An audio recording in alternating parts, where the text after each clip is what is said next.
ഒരുപക്ഷേ കോഴിക്കോടിന്റെയും മലപ്പുറത്തിന്റെയും ഒക്കെ ഭാഗങ്ങളിലാണ് ജമാഅത്തെ ഇസ്ലാമിയുടെ രൂക്ഷമായ മൗലൂദിയൻ ആശയങ്ങൾ ഉയർത്തിപ്പിടിച്ചുകൊണ്ട് സിമി വന്നതെങ്കിൽ ആ സിമിയുടെ പരീക്ഷണങ്ങൾ ദയനീയമായി കേരളത്തിന്റെ മണ്ണിൽ പരാജയപ്പെട്ടപ്പോ സിമി എന്ന മതതീവ്രവാദ സംഘടനയുടെ ആശയത്തെ അതേപോലെ സ്വാംശീകരിച്ചെടുത്ത് അതിന്റെ നേതാക്കന്മാർ ഉണ്ടാക്കിയ ആദ്യം നാദാപുരം ഡിഫൻസ് ഫോഴ്സ് എന്ന് പറഞ്ഞുണ്ടാക്കിയ NDF ആകട്ടെ, അവരുടെ പരീക്ഷണങ്ങളുടെ ഒരു വലിയ കേന്ദ്രമായിരുന്നു വയനാട്. കേരളത്തിലെ ഉണ്ടാക്കാൻ ശ്രമിക്കുന്ന തീവ്രവാദത്തിന്റെ ഒളിത്താവളങ്ങൾ വയനാടാക്കണമെന്ന് നിശ്ചയിച്ച് വയനാട്ടിന്റെ ഗ്രാമീണതയും വയനാടിന്റെ വന്യമായ ഈ ദുരൂഹതയും ഭൂമിശാസ്ത്രപരമായ ദുരൂഹതയും ഉപയോഗിക്കണമെന്ന് തീരുമാനിച്ച് വയനാട്ടിനെ കേന്ദ്രീകരിച്ചുകൊണ്ട് വൈമ ശക്തമായി പ്രവർത്തിച്ച നാടാണിത്. NDF വരുന്നതിന് മുമ്പ് വയനാട്ടിലെ വയനാട് യങ് മുസ്ലിം അസോസിയേഷൻ അതിശക്തമായിരുന്നു. ഇവിടെ നമുക്കറിയാം, നാദാപുരത്ത് 1982 കലാപമുണ്ടാക്കിയ ബിനുവിനെ കൊന്ന കലാപകാരികൾ നേരെ പാഞ്ഞു വന്നത് വയനാട്ടിൽ ഒളിക്കാനാണ്. വയനാട്ടിലെ കുഞ്ഞോത്ത് നാദാപുരത്ത് ബിനുവിന്റെ കൊലയാളിയെ പിടിക്കുന്നത് വയനാട്ടിലെ കുഞ്ഞോത്ത് വെച്ചാണ്. NDF-കാരന്റെ തീവ്രവാദ കേന്ദ്രമാക്കി വയനാട്ടിനെ മാറ്റിയെടുക്കാൻ രൂക്ഷമായ പ്രവർത്തനങ്ങൾ ഉണ്ടായിട്ടുണ്ട്. വയനാട്ടിന്റെ മനസ്സാണ് അതിനെ ചെറുത് തോൽപ്പിച്ചത്. 1925 പൂനെയിൽ RSS രൂപീകരിച്ചു. ആ RSS പൂനെയിൽ രൂപീകരിച്ച സെക്കൻഡിൽ കേരളത്തിൽ രൂപീകരിച്ചു. 1987 RSSന്റെ മുഖപത്രമായ സാമ്നയിൽ അവരൊരു കുറിപ്പെഴുതി. കേരളം RSSന് പ്രതീക്ഷകൾ നഷ്ടപ്പെട്ടു പോയ ഭൂമിയാണ്. അതിലവരെഴുതിയത് ഇന്ത്യയിലെ RSSന്റെ 38 ട്രെയിനിങ് സെന്ററുകൾ ഉണ്ടായിരുന്നു. 38, അതിൽ 2 വയനാട്ടിലായിരുന്നു. നിങ്ങൾ ആലോചിക്കുക, കേരളത്തിലെ RSSന്റെ 38 ട്രെയിനിങ് സെന്ററുകളിലെ 28 ട്രെയിനിങ് സെന്ററുകളിലെ 2 വയനാട്ടിലായിരുന്നു. കേരളത്തിലായിരുന്നു. സോറി, ഇന്ത്യയിലെ 28 ട്രെയിനിങ് സെന്ററുകളിൽ 2 കേരളത്തിലായിരുന്നു. അതിലൊന്ന് പാലക്കാടും ഒന്ന് വയനാട്ടിലുമാണ്. വയനാട്ടിലെ പള്ളിയറ ഭാഗത്തായിരുന്നു അവരുടെ വലിയ ട്രെയിനിങ് സെന്റർ ഉണ്ടായിരുന്നത്. വയനാട്ടുകാർക്ക് മറക്കാനാവില്ല. യൂത്ത് ലീഗുകാരന് ഒരു പക്ഷേ അത്ര ഓർമ്മയുണ്ടാവില്ല. നിങ്ങളുടെ മുതിർന്നവരോട് ചോദിച്ചാൽ അവർ പറയും.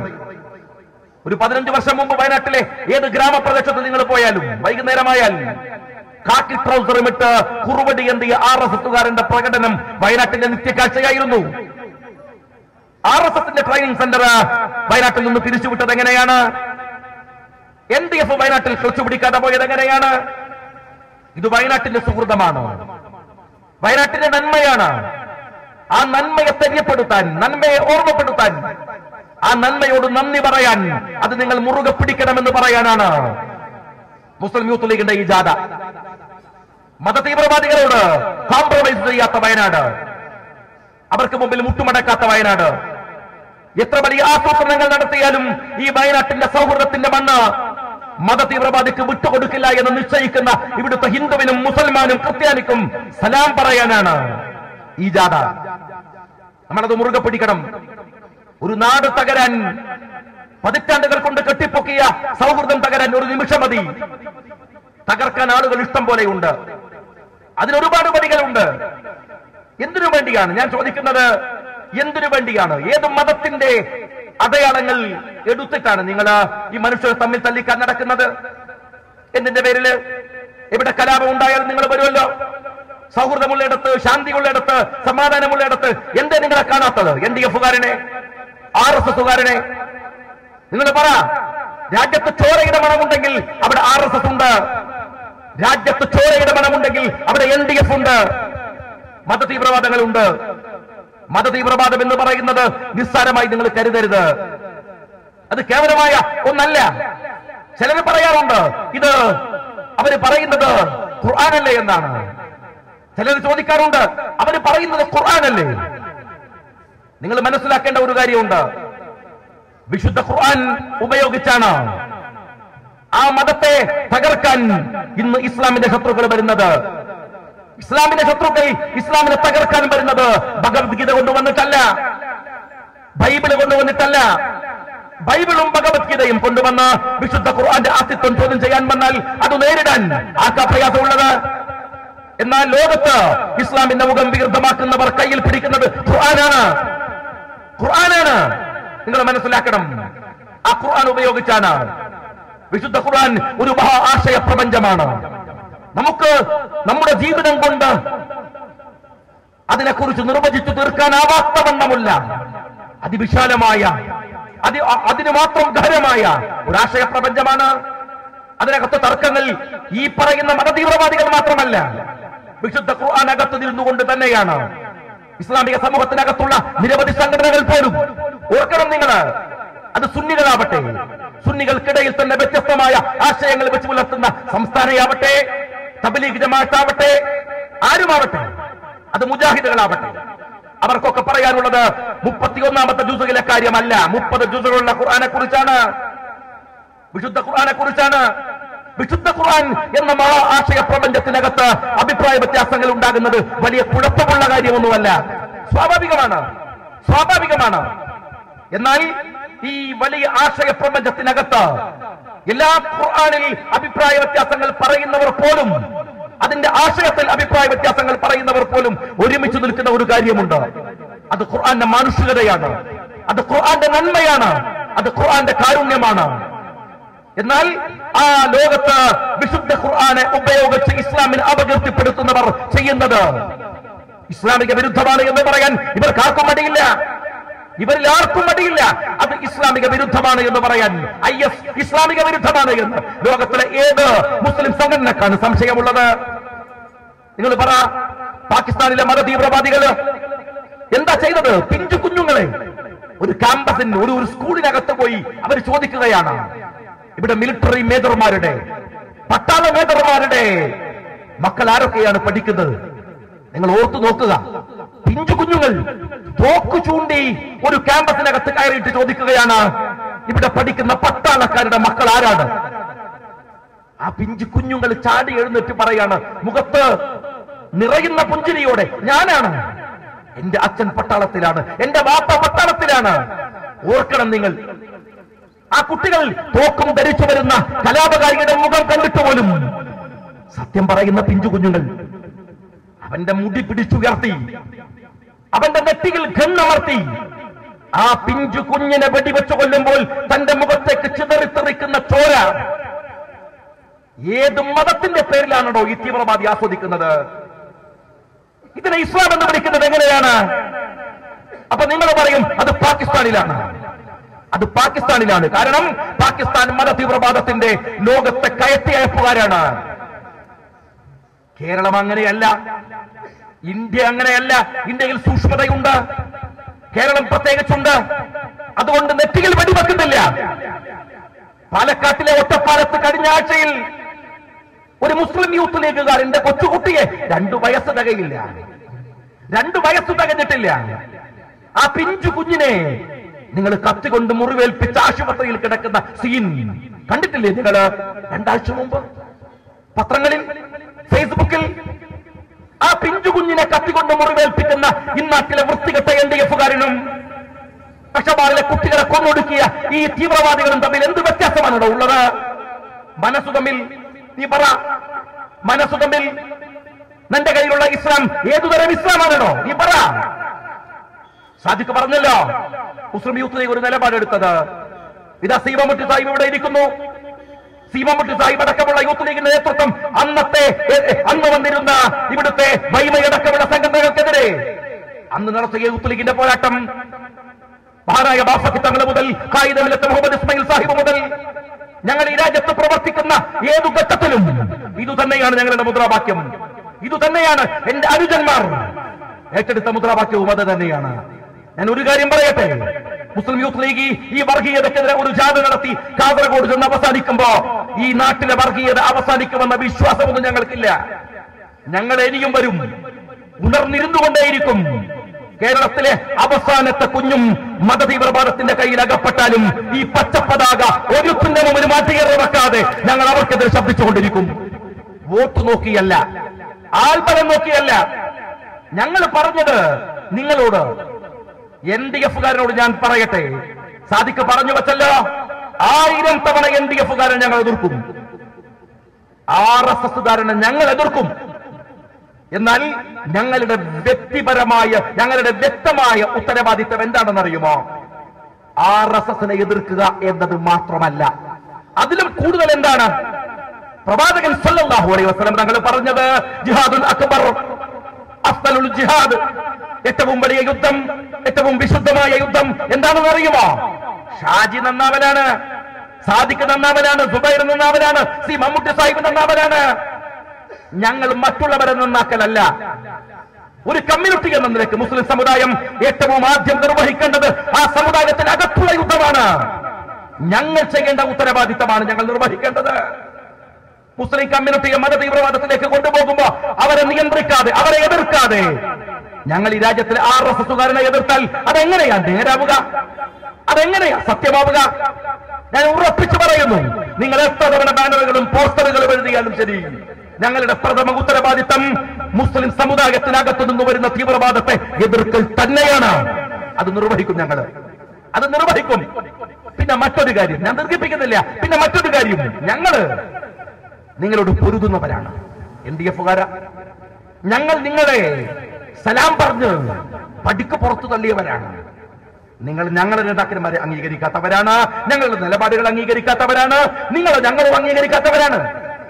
അതുകൊണ്ട് ഒരു സംഘടന എന്ന നിലക്ക് നിങ്ങൾ നിങ്ങളുടെ പണിയായിട്ട് പോവാ, അതല്ലേ ചെയ്യേണ്ടത്.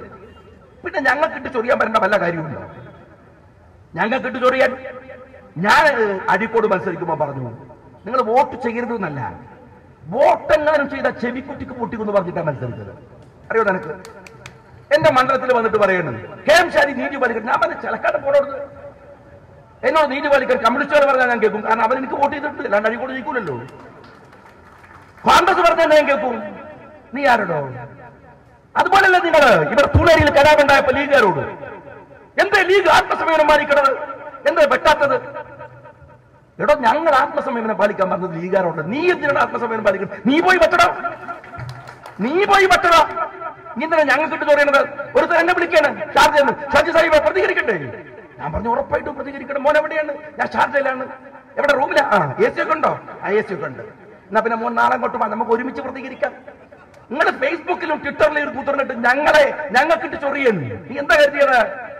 ഫേസ്ബുക്കിലും വാട്സാപ്പിലുമുള്ള നരമ്പ് രോഗികൾ നിയന്ത്രിക്കുന്നതനുസരിച്ച് തുള്ളുകയും ചാടുകയും ചെയ്യുന്ന സംഘടനയാണ് ഇന്ത്യൻ യൂണിയൻ മുസ്ലിം ലീഗ് എന്ന് നീ വിചാരിച്ചോ? വേറെ ആള് നോക്കണം, വേറെ ആള് നോക്കണം. നിങ്ങൾ ഞങ്ങൾക്കിട്ട് ചൊറിയാൻ വരികയാണ്. ഞാൻ ഒരു കാര്യം LDF-കാരനോട് പറയട്ടെ, നിങ്ങളിപ്പോ ഞങ്ങൾ ഇവിടെ ഒരു ജാഥ വെക്കുമ്പോ മുമ്പിലൊരു ബോർഡ്, എന്തൊരു രസമാണ് അല്ലേ? ഞങ്ങളോട് ചോദ്യം ചോദിക്കാൻ, ഞങ്ങൾക്ക് ഇട്ട് പണിയാൻ നിങ്ങൾക്ക് വേറെ ഏർപ്പാടത്തില്ല. ഷിബിന്റെ ഫോട്ടോ, ഷുക്കൂറിന്റെ ഫോട്ടോ. എടോ, നിനക്കറിയോ ആ ഷുക്കൂർ പിടിച്ചത് അതിന്റെ ചുവട്ടിലുള്ള പച്ച പതാകയാണ്. ഷുക്കൂർ മരിച്ചുപോയി. ഷുക്കൂറിന്റെ ഏട്ടൻ ദാവൂദ് പിടിക്കുന്നത് ആ പച്ച പതാകയാണ്. ഷുക്കൂറിന്റെ ഉമ്മ ആത്തിക്ക ഉമ്മ പിടിക്കുന്നത് ആ പച്ച പതാകയാണോ? അറിയോ നിനക്ക്? ആ ഷുക്കൂറിന്റെ കുടുംബത്തിലെ അവസാനത്തെ ചോരയും പിടിക്കുന്നത് ആ പതാകയാണ്. ഹൈദർ അലി ശിഹാബ് തങ്ങൾക്ക് സിന്ദാബാദ്. എന്നിട്ട് നീ കുത്തുർന്നിട്ട് അവന് ഷുക്കൂറിന് വേണ്ടി ചൊറിയണത് ഉമ്മക്കില്ലാത്ത സ്നേഹം നീ കാണിക്കണടോ, നീ കാണിക്കണടോ. ഷുക്കൂറിന്റെ ഉമ്മ ലീഗിലാണെങ്കിൽ, ഷുക്കൂറിന്റെ അനുജൻ ലീഗിലാണെങ്കിൽ, ഷുക്കൂറിന്റെ മാതാവും ഷുക്കൂറിന്റെ ജ്യേഷ്ഠനും ലീഗിലാണെങ്കിൽ, ആ ഇന്ത്യൻ യൂണിയൻ മുസ്ലിം ലീഗിലാണ് KM ഷാജിയും സാദിഖലിയും സുബൈറൊക്കെ ഉള്ളത്. അറിയോ നിനക്ക്? ഞങ്ങൾ വിട്ടുപോകണോ ഈ പതാക? നീ പറയുന്നത് ഷിബിന് 25 ലക്ഷം ഉറുപ്പ്യ കൊടുത്തു, അത് ഗവൺമെന്റിന്റെ പൈസയാണോ? ഞങ്ങളുടെ പൊന്നുമോൻ ഷുക്കൂറിന് കൊടുക്കാൻ ഒരു ഗവൺമെന്റിന്റെ പൈസയും വേണ്ട, ലീഗിന്റെ പണമുണ്ടോ? ലീഗിന്റെ പണം കൊടുത്തതിന്റെ കണക്ക് നിനക്ക് അറിയണോ? 1 കോടി ഉറുപ്പികയോളം. അറിയോ നിനക്ക്? 1 കോടി ഉറുപ്പിയോളം നീ ഇട്ടിട്ടുള്ള പൈസ, വാങ്ങുന്ന പൈസക്ക് നന്നിട്ട് കുടുംബം പോറ്റണം. നീയാണോ ലീഗിനെ പഠിക്കുന്നത്? ആ കേസ് കോടതിയിൽ ഞങ്ങൾ ചേർത്തിട്ടുണ്ട്. ഞങ്ങൾക്ക് ഇട്ട് ചൊറിയാൻ വന്ന ചൊറിച്ചിലല്ല, നിന്റെ ഏർപ്പാട് നിർത്തും ഞങ്ങൾ. മനസ്സിലാക്കിക്കോ നീ, അത് മനസ്സിലാക്കിക്കോ നീ. മുസ്ലിം യൂത്ത് ലീഗിനിട്ട് ചൊറിയാൻ വരിക നിങ്ങള്, ലീഗിനിട്ട് ചൊറിയാൻ വരിക നിങ്ങള്. ഞങ്ങൾക്ക് നിലപാടുണ്ട്. ഞങ്ങൾ എന്തിനാണ് പ്രവർത്തിക്കുന്നത് എന്നത് ഞങ്ങൾക്ക് കൃത്യമായ നിലപാടുണ്ട്. ഞങ്ങള് ലീഗ് രാഷ്ട്രീയ പാർട്ടിയാണ്. ഞങ്ങളുടെ ഒരു നേതാവും ഒളിച്ചോടേണ്ടി വന്നിട്ടില്ല. നാറാട്ടെ 21 കുട്ടികൾ ജയിലില്ല. അറിയോ നിനക്ക്? എന്റെ മണ്ഡല നാറാത്ത് ഇതാ തായിരുന്നവിടെ കണ്ണൂരിൽ ബോർഡ് വെച്ചു. നിങ്ങള് KM ഷാജി ഒറ്റുകൊടുത്തു നാറാത്ത പ്രതികളെ അല്ലേ? പടച്ചോനാണ് സത്യം, ഞാൻ ഒറ്റുകൊടുത്തതല്ല. എന്താ കാര്യം അറിയോ? ഞാൻ അറിയില്ലായിരുന്നു. അറിയെങ്കിലും ഒത്തുകൊടുക്കുന്നു. അറിയെങ്കിലും ഒറ്റുകൊടുക്കൂടോ? അതിന് ഒറ്റുകൊടുക്കല്ല, മൈക്ക് കെട്ടി പറയും. ഒറ്റുകൊടുക്കണ പണി ഞങ്ങൾക്കല്ലേ? നിങ്ങൾ പറഞ്ഞില്ലേ ഞാൻ IB-യുടെ ചാരൻ. IB-ക്ക് എന്തിനാണ് ചാരപ്പണി? ഞാൻ നേരിട്ട് പണിയെടുക്കും, നേരിട്ട് പണിയെടുക്കും. IB പാകിസ്ഥാന്റെ ചാര സംഘടനയല്ല, ഇന്ത്യയുടെ സംഘടനയാണ്. അതിനുവേണ്ടി പണിയെടുക്കുന്നത് സ്വന്തം മകനെ പട്ടാളത്തിലേക്ക് പറഞ്ഞയച്ച് ഇതാ എന്താണ് യുദ്ധ ഫണ്ടിലേക്ക് എന്റെ സംഭാവന, എന്റെ ജീവൻ എന്ന് പറഞ്ഞ കായിദമില്ലത്ത് മുഹമ്മദ് ഇസ്മായിൽ സാഹിബിന്റെ പച്ച പതാകയാണോ കയ്യില്? ഞങ്ങൾ ഒറ്റുകൊടുക്കും. നീ എന്താ കരുതിയത്? പള്ളിയുടെ ചുറ്റും പരിസരത്തും ഇരുന്നിട്ട് നീ ഇങ്ങനെ ഏർപ്പാട് നടത്തുമ്പോ ഞങ്ങൾ മുസ്ലിങ്ങൾ നോക്കിയിരിക്കുന്ന? പള്ളിയുടെ ചുറ്റുവട്ടത്തല്ല, പള്ളിയുടെ മീറാബിന്റെ മറവിൽ നീ ഒളിച്ചാലും അവിടെ നിന്ന് പിടിച്ചു വലിച്ച് സമൂഹത്തിന്റെ മുമ്പിൽ കൊണ്ടുവന്ന് ഞങ്ങളെ വലിച്ചിടും. നിങ്ങളെ അത് ഞങ്ങളുടെ ഉത്തരവാദിത്വമാണ്. പള്ളിക്കകത്ത് അന്യായം നടന്നാൽ പുറത്തു പറയാത്തവനാണ് അള്ളാഹുവിന്റെ പ്രവാചകൻ മുഹമ്മദ് മുസ്തഫ സല്ലല്ലാഹു അലൈഹി വസല്ലം തങ്ങൾ പറയുന്ന വർഗീയവാദി. സ്വന്തം സമുദായത്തിന്റെ തെറ്റുകളെ മറച്ചു വെക്കുന്നവനാണ് വർഗീയവാദി. എനിക്കിഷ്ടമുള്ളവന്റെ തെറ്റുകളെ മറച്ചു വെക്കുന്നവനാണ് വർഗീയവാദി. അറിയോ നിനക്ക്? ഇത് വർഗീയതക്കെതിരെയുള്ള പോരാട്ടമാണ്. വർഗീയതക്കെതിരെയുള്ള പോരാട്ടമാണ്. ഞങ്ങൾ NDF-നെ എതിർക്കും, ഞങ്ങൾ RSS-നെ എതിർക്കും. ഇന്ത്യൻ യൂണിയൻ മുസ്ലിം ലീഗിന്റെ രാഷ്ട്രീയവും രീതികളും അങ്ങനെയാണ്. അതിന് തിരുത്തെഴുതാൻ പറ്റിയ ആൺകുട്ടികൾ ഉണ്ടാവുന്ന കാലത്ത് നീ വാ, അതിന് പറ്റുന്നവരുണ്ടാവുന്ന കാലത്ത് NDF-കാരാ നീ തെരുവിലെ തല്ലുകാരാണ്, ഗുണ്ടപ്പണിയാണ്. എന്നെക്കാൾ വലിയ ശുചായികൾ നിനക്കറിയോ? ആരായിരുന്നവര്? സിമി വന്നത് ഫറൂഖ് കോളേജിലാണ്. മമ്മൂട്ടി സാഹിബുണ്ട് അവിടെ ആ കാലത്ത് ഇല്ലേ? മമ്മൂട്ടി സാഹിബുണ്ട് അവിടെ. MSF-ന്റെ നേതാവായി സമദാനി സാഹിബ് ഉണ്ടായിരുന്നവിടെ. MSF-നെ KSU-വിനെ SFI-യെ തോൽപ്പിച്ച് ഫാറൂഖ് കോളേജ് പിടിച്ചെടുത്തു സിമി. സിമി വന്നത് തെരുവിലല്ല, സിമി വന്നത് ക്യാമ്പസിലാണ്. സിമി വന്നത് മസിലിലല്ല, സിമി വന്നത് തലച്ചോറിലാണ്. Sir Syed college, PSMO college, Mampad MES college, അതിതീവ്രതയോടെ വന്ന സിമിയെ പുല്ലുപോലെ വലിച്ച് പുറത്തിട്ട അവരെ കേരളത്തിന്റെ മണ്ണിൽ വേരോട്ടമില്ലാതാക്കിയ മുസ്ലിം ലീഗ് പ്രസ്ഥാനത്തിനാണോ എഴുന്നേറ്റ് നടക്കാൻ ആവതില്ല? ഒരുത്തരെ തല്ലാൻ 20 പേരെ കൊണ്ടുനടക്കണം എന്നെ പോലത്തെ ഗുണ്ടകളെ കേരളത്തെ അവസാനിപ്പിക്കാൻ. വലിയ ധൈര്യമാണ്. രാത്രി 1 മണിക്ക് ശേഷം പുറത്തിറങ്ങും, ധൈര്യത്തിൽ ലൂക്ക് ചെയ്യും. അപ്പൊ ആരും കാണില്ലല്ലോ, അപ്പോഴാരും കാണില്ലല്ലോ. അതുകൊണ്ട് ഞങ്ങളുടെ ദൗത്യം തീവ്രവാദത്തെ എതിർക്കലാണ്. അത് ഹിന്ദു തീവ്രവാദമായാൽ എതിർക്കുന്നത് ഈ നാട്ടിലെ ഹിന്ദുക്കളാണ്. അറിയോ നിങ്ങൾക്ക്? ഇത് വീരേന്ദ്രകുമാറിന്റെ ജില്ലയാണ്. എന്തോ ആവട്ടെ, വീരേന്ദ്രകുമാർ നിങ്ങൾ അറിയുമല്ലേ? ബാബരി മസ്ജിദ് തകർന്നു പോയപ്പോ ഇന്ത്യ രാജ്യത്തിന്റെ കറുത്ത ദിനമെന്ന് പറഞ്ഞ് രാമന്റെ ദുഃഖം എഴുതിയ വീരേന്ദ്രകുമാർ നാടാണിത്, വയനാട് ജില്ല. വീരേന്ദ്രകുമാർ RSS-നെ എതിർക്കുന്ന ഹിന്ദുവാണ്. അതാണ് വേണ്ടത്. RSS-നെ ഹിന്ദുക്കളെ എതിർക്കേണ്ടത്. ഇവിടുത്തെ കോൺഗ്രസുകാർ, ഇവിടുത്തെ ആളുകൾ, ഇവിടുത്തെ ഹിന്ദുക്കൾ RSS-നെ തോൽപ്പിച്ചത് മുസ്ലിങ്ങളല്ലടോ, മുസ്ലിങ്ങളല്ല. മുസ്ലിങ്ങളെ തോൽപ്പിച്ചത് മുസ്ലിം വർഗീയതയാണ്. ഹിന്ദുക്കൾ തോൽപ്പിച്ചത് ഹിന്ദു വർഗീയതയാണ്. അതാണ് തോൽപ്പിക്കേണ്ടത്. അതാണ് ദൗത്യം. അത് തന്നെയാണ് ഈ പച്ച പതാകയുടെ ഈ പര്യടനവും. അത് തുടരുക തന്നെ ചെയ്യും.